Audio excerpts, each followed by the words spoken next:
งานบุญประเพณีกองข้าวเปลือกติดพันกับบุญพระเวทสันดอนสะดกที่วัดโพนเฮ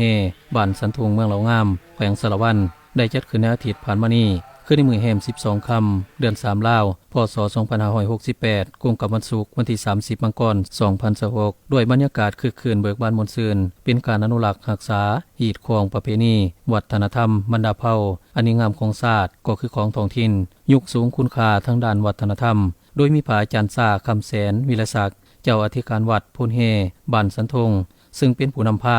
และเป็นเจ้าภาพเจ้าศรัทธาลักษ์ในงานบุญโดยมีตาเขาห่วมเป็นสิริมงคลในงานของพระอาจารย์ซ่าพรสวรรค์ทองมณีนินรักษาการประธานองค์การพุทธศาสนาสัมพันธ์ลาวเมืองเหล่างามท่านนางสุพีดวงปัญญาประธานในราสังสารเมืองพร้อมด้วยพระสงฆ์สมณีนองค์การจัดตั้งบ้านออกต้นญาติโยมชาวบ้านสันทงและบ้านอ้อมคางเข้าร่วมเป็นเจ้าภาพเจ้าศรัทธาอย่างหลวงหลายพระอาจารย์ซ่าคำแสนวิรศักดิ์ได้ให้หูเกี่ยวกับความเป็นมาของพระเวทสันดรและองค์ประกอบสำคัญในการจัดงานบุญพร้อมทั้งเสนอให้หูจุดประสงค์หลักของการจัดงานก็เพื่อเป็นการสมทบทุนเข้าในการก่อสร้างกุฏิมิตรธรรมหลังใหม่ที่ยังบ่ทันสำเร็จ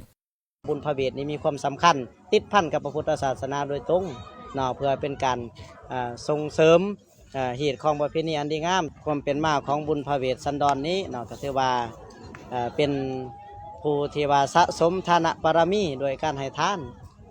เป็นศาสตร์สุดท้ายของพระพุทธเจ้าที่เพิ่นได้บำเพ็ญบารมีโดยการให้ทานที่เป็นพระเวทสันดรเพิ่นก็ได้ทานทุกสิ่งทุกอย่างสร้างหมาง้อควายก็ได้ทานเมื่อทรัพย์สินเงินทองแม้ทานถึงลูกทานถึงเมียเพื่อเพิ่นหวังอยากเป็นพระพุทธเจ้าที่จะได้มาตัดสรู้คือองค์ปัจจุบันนี้คือพระเจ้าโคตโมฉะนั้นแล้วผู้ใดได้ร่วมฟังเทศน์พระเวทสันดรในกันมาลัยหมื่นมาลัยแสนที่เพิ่นได้กล่าวไว้ว่าได้ฟังกันทัศพรหอนครกันสุดท้ายสำเร็จในมือหนึ่งวันเดียวนี้ผู้นั้นจะได้เกิดมาเห็นหน้าพระเจ้าอริยะเมตไตรโยโพธิสัตว์ที่จะได้ลงมาตัดสรู้ขณะคือพระเจ้าองค์ที่5พระอาจารย์ซ่าคำแสนวิรศักดิ์ยังให้หูตื่นมีว่างานบุญประเพณีกองข้าวเปลือกซึ่งเป็นงานบุญหนึ่งที่นอนในหีด12ของ14หีดนี้ของเกียงที่ได้สืบทอดและปฏิบัติกันมาแต่อดีตจนถึงปัจจุบันพอสพเมนอยู่ที่วัดโพนเฮ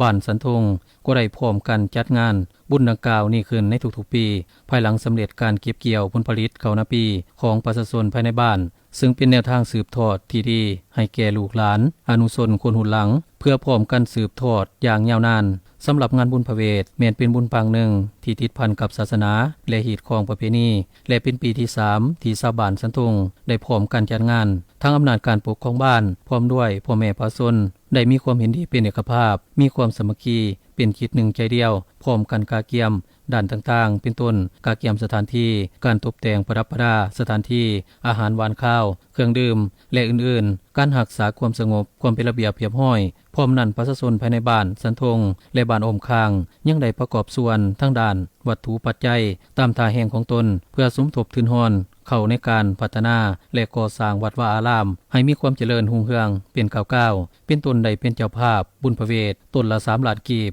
ต้นปารมีบุญพระเวทต้นละ1 ล้านกีบและต้นบริวารบุญพระเวทต้นละ500,000กีบหรือตามกำลังศรัทธา